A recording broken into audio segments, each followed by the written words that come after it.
I think I found my replacement dream camera. It was a Leica. I think this one might be the new one. All right. Have you seen the new Sigma BF? It's beautiful. Instead of a bunch of buttons, it's got one solid dial on the back to keep it very simple. It's made of one solid block of aluminum, which is amazing. And it feels smooth and sturdy. And on the inside, it's even more amazing. It's got a 24.6 megapixel full frame sensor, a big 3.2 inch touchscreen. So instead of buttons, you're going to touch a screen. It does not take any SD cards. Instead, it has 230 gigabytes of internal storage. That's almost like my laptop. Okay. It shoots 6K video, which beats a lot of cinema cameras out there. Sigma says this camera is all about cutting out distractions so photographers and videographers can focus on capturing great moments instead of dealing with a bunch of settings. I know I've always struggled with that when dealing with a new camera. Let's check out the video that Sigma released. The full-frame mirrorless Sigma BF is an uncompromising reimagining of the digital camera. Purposefully minimal, it cuts out everything that distracts, limits, or stifles creativity. The BF is designed for durability and beauty. As the first camera in history, the BF's body is one single seamless piece, carved from a single solid block of aluminium. The 3 touch-sensitive buttons and the multifunctional dial wheel are all that is needed to access every setting and function. With its one-finger operation user interface, vital settings such as shutter speed, aperture, and ISO are changed with a single touch.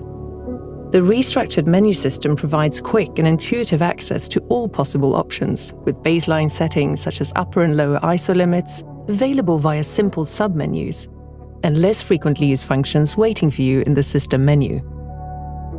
The live view keeps distractions to an absolute minimum, with the currently active setting highlighted by the new status monitor. The BF makes quick adjustments second nature. It offers a simplified photographic experience without compromising on options, with minimal physical wear on the controls to ensure long-lasting enjoyment. The BF's physical dimensions, its weight of just 388 grams, and the placement of the lens mount have been carefully designed for optimal balance with photographic lenses. Its powerful 35mm full-frame sensor delivers highly detailed photographs with exceptional image quality and wide dynamic range. The large sensor size also means excellent low-light performance and better separation between subject and background. Its fast and accurate dual autofocus with face detection and contrast autofocus system can track and focus even fast-moving subjects in complex scenes.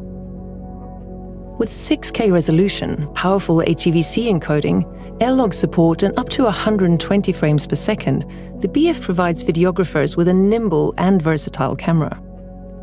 Each camera is precision-made in Aizu, Japan, using state-of-the-art 5-axis machining equipment. The BF is available in silver and black. So most cameras feel like they're doing a service by putting a bunch of programmable buttons all over the place. But in a lot of ways, it just makes that a little bit more complicated, for me at least. And all those little submenus and submenus, I hate that, especially with Sony menus. You know what I'm talking about. The Sigma BF is the exact opposite. So they claim. Okay. Sigma's idea is simple. Less stuff to slow you down. You just grab and shoot. Photos and videos look great straight out of the camera. And it also has built-in filters, if you're into that. Supposedly, it gives you more time to be creative instead of messing with settings, so you can just focus and shoot, and that's it. Okay. Some photographers love this idea, and others are not sure because people want more control. I've personally been steering away from shooting log and doing stuff like that because a lot of times when you shoot with built-in LUTs, it looks great already and just only minor tweaks are needed after. So this could be cool. So I think the first thing to get across about this camera is that it's intended to be a very simple process. It is a stripped down camera designed to radically change how somebody is going to approach and use a camera. And again, I got to get this out of the way. For me, coming from a more advanced camera background, I'm automatically going to have a different mindset about what a camera should be, how it should operate, and how the controls work. And so I really am going to try to remove myself from that and look at this with fresh eyes going forward, because I think a new design like this absolutely demands it. So we have a back dial. We've got 3 buttons on the back to set up all your settings. And really it's designed to be used with just one finger, just your thumb able to control everything. But it's not just the controls that are stripped down, the entire body itself is. So there's no memory cards in this camera. It's all internal memory, 230 gigabytes of internal memory, and that's accessed through a single USB-C. There's no hot shoe on this camera. There's just mics on top. There's just a single strap lug. Now on the bottom of the camera, we don't have a fixed internal battery. It is actually a removable battery, and I do like that option because then I can get a spare. Also, there's a tripod socket, but that's about it. On the back of the camera, you've got a nice LCD panel. It's fixed, it doesn't tilt at all or anything like that. And just above the thumb dial, you've got a secondary screen, and this just shows the setting that you're currently adjusting with that dial. It seems to be quite intuitive.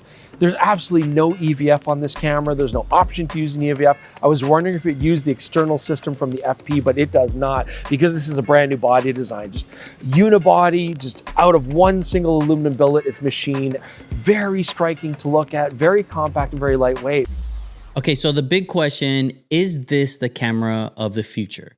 It's definitely making a big statement. Do we really think that all those extra features are needed? Some people believe that this is the camera of the future. Others think it's a little too limited and that serious photographers need all those menus, submenus, and be able to shoot log and all that. They want the full control so they can dial in their ideas exactly as they see it, and I understand that as well. Either way, it's definitely making people rethink what cameras should be. I personally would love to get this camera as a fun everyday camera where I don't have to think about log and color correction, color treatment, and it's at a great value. It's a little bit less than $2,000, so it might be something we look into. So what do you think? Is the Sigma BF a genius idea, or is it a cool experiment and just like a fancy toy to have? Let me know what you think.